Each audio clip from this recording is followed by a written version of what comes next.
think I'm live. I'm not sure. Wait, is my sound off? Nope, it's working, I think. I think it should be working. Hi, hi, hi. Oh, guys, I just went on a long bike ride. Is that text from my brother? Oh, it's from Craig, my buddy Craig, about Alex Oxlade-Chamberlain, Liverpool's newest midfielder, signed from Arsenal just now. Second to go. For those of you who don't know, it is the very end of the English football transfer season. Tomorrow is the last day that anything dramatic can happen, like Philip Coutinho being sold to Barcelona or Virgil van Dijk coming to Liverpool from Southampton. Incredibly high stress situation for me. Yeah, so a personal update. I went on a bike ride. It's only about 25 miles, about 2 hours, but I'm very sore. I'm very sore in my seat.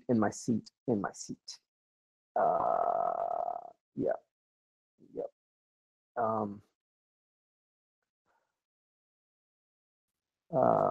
Oh, and now Hank's here. Hello, John. Hey, how's it going, buddy?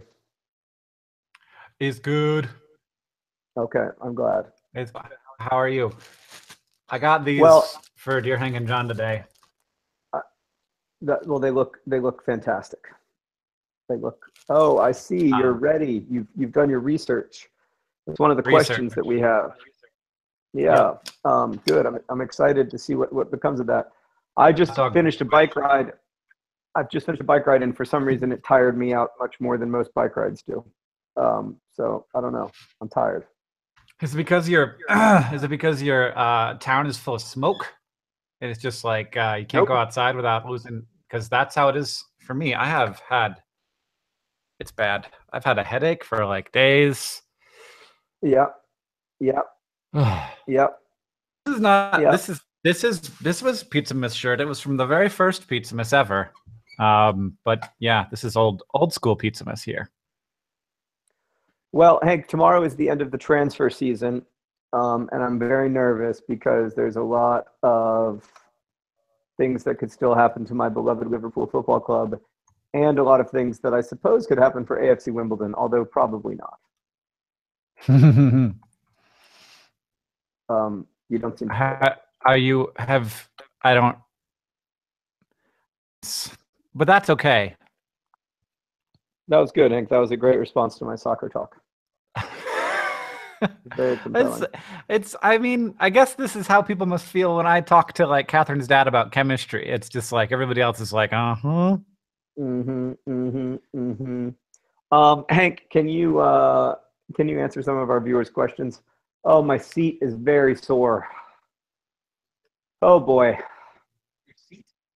Yeah, my seat area where my body was against the bicycle for the last 2 hours and 5 minutes. Oh, you went for a long bike ride? Just 25 miles. I never ride my bike anywhere except for places I need to go. I rode my bike in a 25-mile circle. Oh, wow. I needed to go to those places, though, because I needed to work out today. So, come see, come saw. Come see, come saw. What are the questions from our listeners? Viewers? Let's see. I have to open the thing where the chat is. Oh, you haven't even opened it. All right, I'll answer some questions. My God, this is incredible. It's amateur hour here at the Dear Hank and John Patreon live stream. Well, you know, I thought maybe there would be some like hanging out with brother time. Some I'll see John and we'll talk about his bike butt. That's more like it's just every part of my seat. I wouldn't say it's my butt specifically. I don't understand the difference between those two things. As an Arsenal fan, to which I would say, yeah, I mean it's a terrible time to be an Arsenal fan. I can't believe that this is going to go on for Arsenal because they're one of the biggest clubs in the world. But holy crap, they're terrible. Hank, what do you think of the new YouTube design? I haven't actually. I've only seen like pictures of it because for me, YouTube looks the same. Oh, really? It looks like I'm on the mobile site even when I'm on my computer. Maybe I should check and see if it's updated for me yet. But when I heard about it, I went and looked and I was like, oh, that just looks like YouTube. Oh, there it is. Yep, yeah. I have it now. I don't have strong opinions about these things. YouTube has changed a lot of times over the years. I find the I think I'll get used to it, but I find the commenting a little janky. Oh, I'm only looking at youtube.com. Oh, I find the watch page a little janky, but I'll get used to it. I've gotten used to worse YouTube updates. Remember when they made everybody sign up for Google Plus? They didn't make everybody sign up for Google Plus, so that's a epic win. Is there a place in your office where you can sit where the internet works, John? Oh no, this is as good as it gets. Boy, that's not good. How do you enjoy true crime and sleep at night, John? I don't find it hard. It's very unlikely that you'll die at the hands of a stranger. And everyone I know, I don't think is going to kill me. That's good. Yeah, I mean, usually you get killed by people you know, and you trust all the people you know not to kill you. That's good. But true crime is often about stranger killings because we find those more compelling because it's like, whoa, what's happening? And so then you hear about the stranger killings. You hear about it, the more real it seems. I listened to an episode of one of my big issues with crime media, as you know, Hank, is that it pretends that criminals are smart or that crimes go unsolved because they're committed by evil masterminds, when in fact crimes are committed by stupid people and they go unsolved because they're hard to solve. So like the murder clearance rate here in Indianapolis is only 60%. It's 40% of murders here go unsolved. Those 40% of murders, they're not being committed by Hannibal frickin' Lecter. They're being committed by like drunk guy at bar, leaves bar, gets in bar fight, and then drives home. Yeah. And everybody's like, who was that guy? And everybody's like, I don't know. He was this guy. He was kind of like that guy Sam, but I don't know his last name. That's why 5'10". That's why I like. Just don't ever go back to that bar. Have you ever watched the show The First 48, Hank? No, obviously I have not. It is about the first 48 hours after a homicide, and it's real cases. Oh my God. And almost every time when they catch the guy, it's almost always a guy. I don't want to generalize, but most murders are committed by men. Almost every time they catch the guy, he's just sitting on his porch, like smoking a cigarette or something. Yeah, it's just like, oh man, I knew it. I shouldn't have killed that guy. Yeah, I read a story about a guy who killed a guy the other day, and his like family smuggled him away, and they were like, "We'll just hide you on the farm," and then he just like drove to the police station, and he was like, "I killed a guy," right? Which you know, for that. Yeah, Lorena stopped by earlier to say that she wanted to thank us for while she was in the hospital with her mom. She couldn't stay, but it was important to her. Thank you, Haley, and thank you, Lorena. Lorena, I'm glad that we could provide you some company during a difficult time. What is the point at which it is appropriate to pay for my parents when we go out to dinner? That's a good one. Because I still let Dad pay. No, I pay for my parents. I pay for my parents. Maybe, yeah, I think you probably have more money than our parents, and I don't. Possible. If we're going to be frank, that is possible. So maybe that's always been my policy. Yeah. I would rather my parents keep that money and use it to pay for retirement. I like letting Dad pay for my stuff because it feels like he's still my dad. Jacob says we need to get more people to donate to the Patreon so John can upgrade his internet. Well, the problem, Jacob, is that our office is in a place where this is the fastest internet we can get unless we pay $10,000 a month. And there is no way I'm paying $10,000 a month for internet. No way. That's a good policy. I also would not pay $10,000 a month for internet. I would move to a different office, though. I mean, you upload videos for a living. Like people do that all day. We're very likely going to move to a new office now that there are so many places in Indianapolis with fiber. Also, just because there's no parking spots here, and it's the heroin sales capital of Indianapolis. So we have two problems.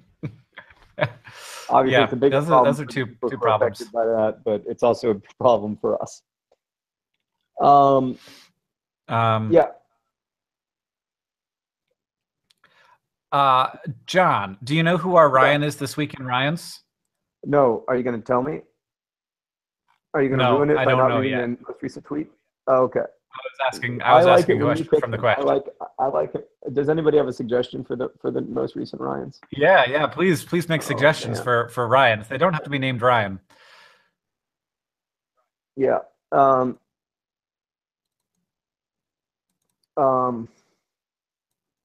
hey, Hank, now that you've been involved in selecting a new CEO, do you have any insight into why there are so few female CEOs? Well, I have selected 2 CEOs in my life. One of them was a female for DFTBA.com. Right. Joe has now gone on to other things. But and one of them was Jim, which was brand new. I don't think that I have any special insight into that. Because as far as Jim goes, it was very much like, this is the one person who knows enough about this company and also how to has run other companies in the whole world. So, Right. but Yeah, we didn't yeah, have a lot of but like I look negotiating. around and it is those mostly dudes. I mean, even if like suddenly everything were equal, it would still be mostly dudes because it was mostly dudes for the last 200 years. It was all dudes for like, until the 1960s. So it was just, I imagine that it's just a structure that has continued to play out. Yeah, I Because think you have to we very have different expectations on men and women in our society. I think you also have to very consciously lean against the Yeah. cultural expectations. Our content company is run by Julie, and the office here is in many ways run by Zoea. So I think we're trying actively to promote diversely from within our company, but we also want to make sure that we, yeah, that's what. Yeah, we're trying to build a company that is broader and more inclusive, certainly than 2 middle-aged white guys making videos in their basement was. So I don't know what Sarah's question was, but Francesca wants us to answer it because I just got a good job offer a few hours ago. Any advice on resigning from my current job? Oh, that's a good one.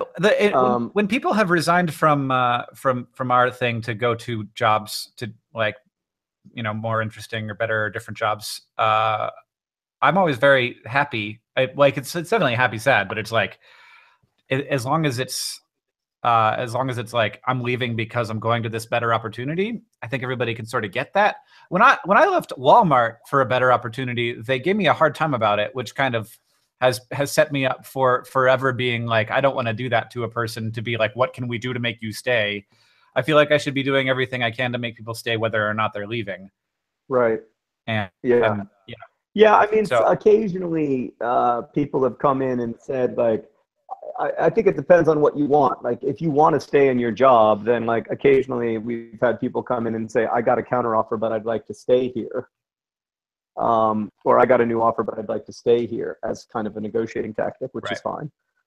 But yeah, when people have left here, I've just been happy for them. It's always been for a cool job that suits their interests, and I also think we work hard to make Complexly a good place to work and fair and friendly. And so I think people don't feel stressed out about announcing that they're leaving.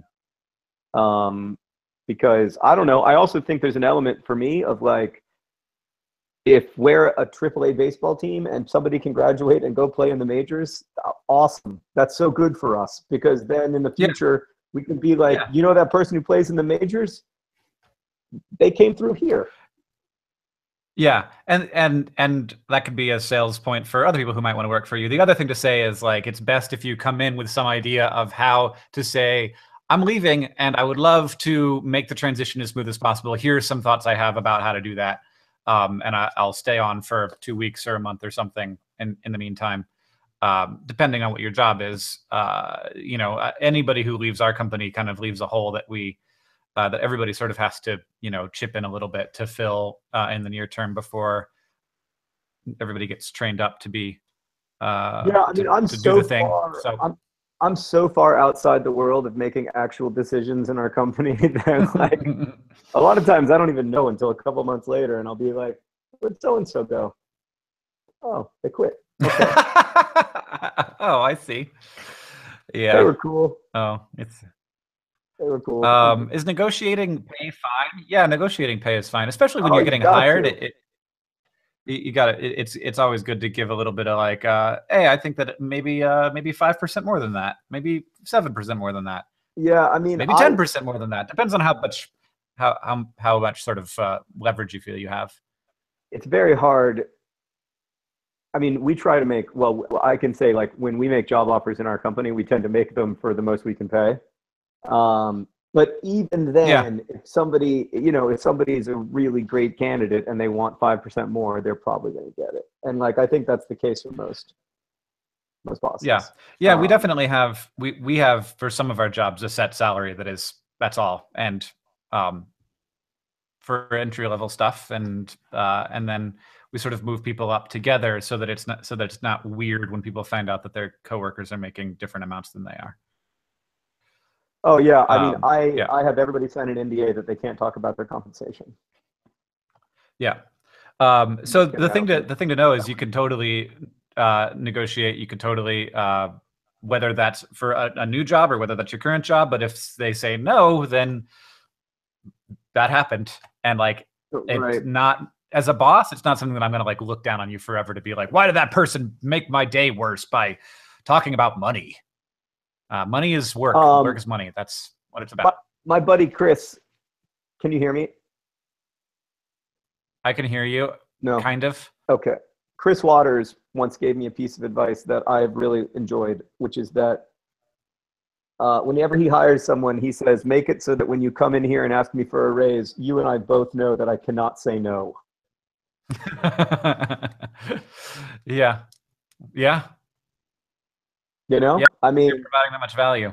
Yeah, right. So if you're in that situation where you're just providing a ton of value and work hard to provide that value, and then nobody's even going to be upset when you are like, I need a raise. They'll be like, of course you do. That said, mm-hmm. I think the vast majority of bosses are extremely exploitative and trying to minimize the amount they pay for labor.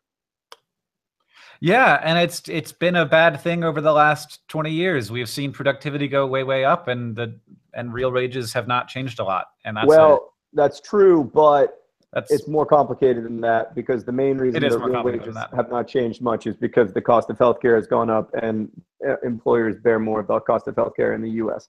But even in Europe, employers bear more costs than they used to. But you're right that productivity has not quite kept pace with wages, and that is telling. And if Yeah, I were, as I always say to my fellow, when I'm talking to somebody who's a bit of a richie, bit of one of these like rich Republican types who believes in low taxes because he wants to pay low taxes, usually a him, don't mean to generalize.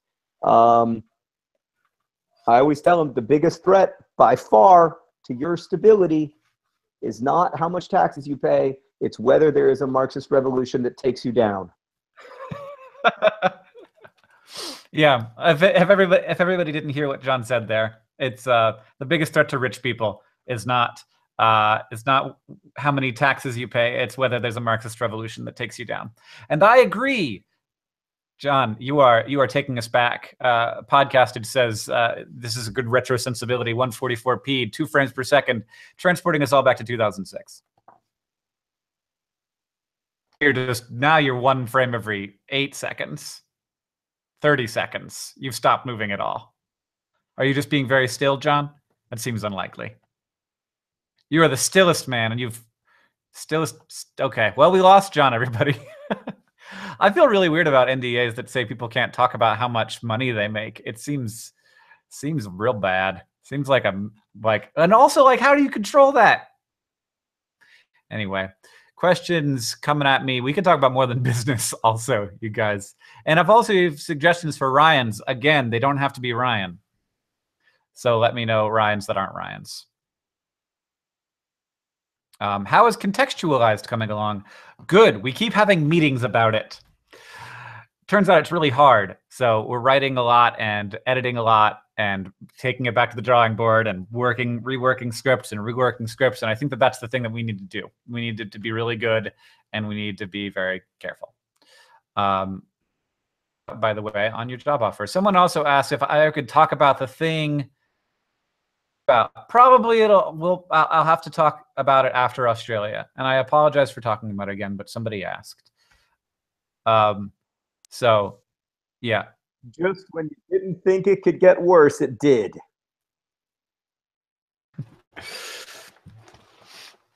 Yeah. Hank, when are we going on tour? I had a good I leave here like the 9th, and then is 10th the first day? I think the 10th is the first day. All right. We can't say where we're going. And what do where that will be? I do. I think I know where it will be, but I can't say yet. I can't say till. Oh, I'm sorry. For at least another week. That's what I meant when I said, "Do we know?" Oh no, I don't think we know. Okay. Alex wants to know when we get more Titan's Grave. I don't know. I keep inviting all of them to Missoula to just film it in my house. Doesn't need to be so fancy. Right. That's a great point, Hank. I think everything could be filmed in your house. Yeah, I have. It's a lovely home. Okay, it looks like we're going to sign Thomas Lamar, who is probably the best player we could still sign. Okay. This could be an incredible 2 days for Liverpool Football Club, Hank. It could be the highest of the high drama, as good as it gets without being on the football pitch. Ryan Rolling, someone suggested. Can we have a hint where the tour will start? The tour will probably start where almost all tours start, where the tours have to start because that's where all the media is for all the interviews that you have to do the day before your book comes out. If you're lucky enough to be able to do interviews the day before your book comes out. Yeah. Good job of saying it without saying it. Yeah. Are there two Complexly locations separately? Hank, God, sorry, I always do that to my son. Are there two? Are the two Complexly locations run separately? Yeah, kind of. Oh wow, people aren't sure which one that means. You know, the place where not only lots of people to interview you, but also the entire publishing industry is that place. Yeah. Yes, the Complexlys are kind of run separately, kind of run together. We definitely, day-to-day operations are a little bit left up to every individual location, but we make joint decisions for sure. Yeah, we make joint decisions about big things, but day-to-day, the people in Indianapolis mostly interact with people in Indianapolis, although not exclusively, and we're mixing more. The 10th of October, not the 10th of November. It'll be over by the 10th of November. Hank, what do you think is the chance? Right, it starts the 10th of October and it will be over before the 10th of November. Correct. What do you think the chances are of the United States entering a new war in the next 12 months? I don't want to think about that. I think low. Okay, good. I believe you. Yes, let's go with low. Amy says, can you draw a Venn diagram of the Complexly org chart? Not really. I did once make an org chart when we were under a very stressful time, when it wasn't clear that one of our sources of funding was going to remain, and I was worried about having to lay people off and not just lay people off, but also like what people were going to work on, and I was throwing up from nervousness because I don't handle that stuff well. And I found myself making what I realized after making it was an org chart. And then I was like, I gotta get out of this game and turn all this stuff over to Hank. He's good at it. Yeah, I made an org chart when we were first creating SciShow and Crash Course, and I want to find it now because I remember it looking quite beautiful. But definitely there were far too many people on it. Like there was no way we could have afforded to hire all of the people that I put on the org chart. Yeah, there was, back then there was also a sense that, we didn't understand taxes or anything. So we thought if we got like a $100,000 check, that meant that we could employ 3 people at $33,333 a piece. And that, of course, is definitely not how it works. because there's payroll taxes and you have to pay. There's a lot of other things. So you got to put them somewhere. You got to buy them desks and such. Right. I remember thinking that was such a scam. I was like, we can all work from home. It turns out that most of the things that, like, contemporary businesses have built exist for a reason. There's a reason that, like, Apple has a building or a campus instead of just 200,000 employees working from their houses. But I did not know that at the time. I'm always learning. I'm just looking for my org chart, John. I can't find it. All right. Well, we're going to have to go in a minute, so let's answer a couple more questions before we go record the pod. Jason says he's making his decision soon about how much he'll be donating for the Project for Awesome. Go big, Jason. I'm just kidding. Do it. Do whatever you can afford. Yeah. How often do you self-diagnose via WebMD and assume that you're dying? I usually self-diagnose through WebMD and find that I have something that is not deadly. I have the exact opposite experience, which is that I've never self-diagnosed on WebMD and not concluded that I likely have something deadly. But I'm like an actual hypochondriac, not like in a funny way, but in a super annoying, exhausting way. I mean, most of the time it's like shoulder pain. Like, I guess shoulder pain might be a sign that I'm dying if I had like shoulder cancer. A heart attack for sure. Shoulder pain is one of the primary symptoms of a heart attack, actually. Ladies and gentlemen out there, if you find yourself with shoulder pain that won't go away, you might be having a heart attack. Anyway, Jason asks, can I become an investor in Complexly? Which is a great question. It's something that we've thought a lot about. We almost did this. Like, Hank over the years has really wanted to do a like stock thing where like anybody can buy stock in Nerdfighteria, and like it'll be like the Green Bay Packers, or AFC Wimbledon. It'll be owned by the people who care about it. The big problem with that is that our company doesn't make any money, Jason, and we never want it to. Yeah, so you'd be buying stock in a company that does not have the goal of growing its investor base. Like, yeah, does not have a goal of becoming more valuable or selling at some point for a big number or anything like that. Yeah, it is also a big pain. Like, it's a big pain to set up actual stock. Yeah, it's becoming a little easier for small companies the size of Complexly, but it's still a bigger pain than something that we're willing to take on. I think the bigger issue is that you can't really issue stock for a company where like you also say as like one of your mottos, like, we try not to make money.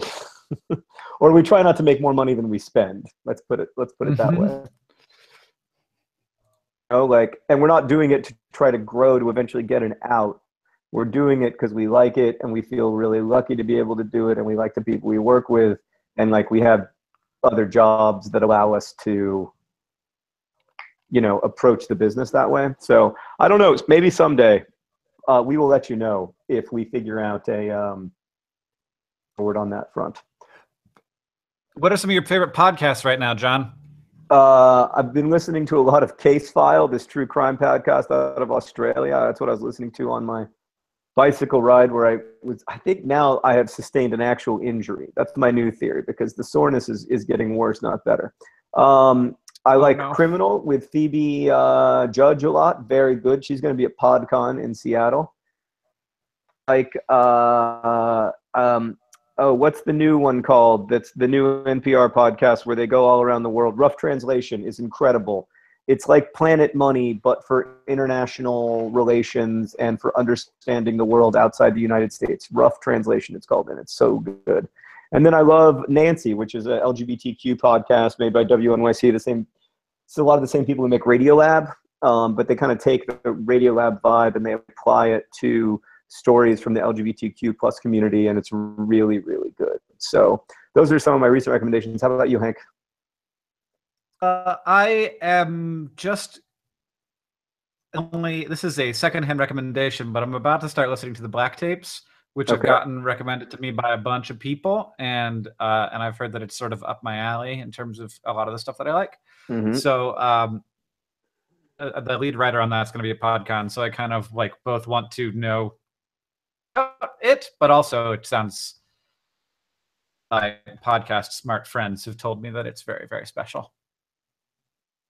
All right, I'm excited. What's it called? The Black Tapes? The Black Tapes. All right, I'm going to Google it now, and then I'm going to go listen to it. But now we have to go record our podcast. Thank you to everyone who contributes via the Patreon. We appreciate your support. But thanks to all of you. If you're just watching, thank you for that. We appreciate that too. I'm sorry that my voice is a little rumbly. You guys are the best, and thank you, and we'll see you next time. Bye.